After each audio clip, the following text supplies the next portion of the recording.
и наш вице-премиер на најнеуспешната влада во Македонија, која што беше надалеку упрочуена по криминал и корупција, не кажано од опозицијата, кажано од сите меѓународни партнери, стратешки партнери, у големи организации и така натаму.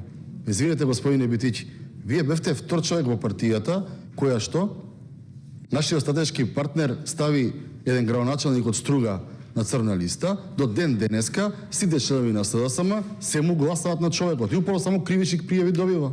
За тоа зборуваме ние. За тоа зборуваме. За тоа друг пат наши и ваши нема кога има криминал. Јас не измислувам, не е тоа навреда дека сте биле вие втор човек на најкриминалната влада во историја на Македонија. Тоа го знаат сите, тоа го пишува секаде. И затоа не може се вознемирувате. Енергетскиот сектор ќе биде на ниво на развој како што е посакуван за држава како Република Македонија. Благодарам.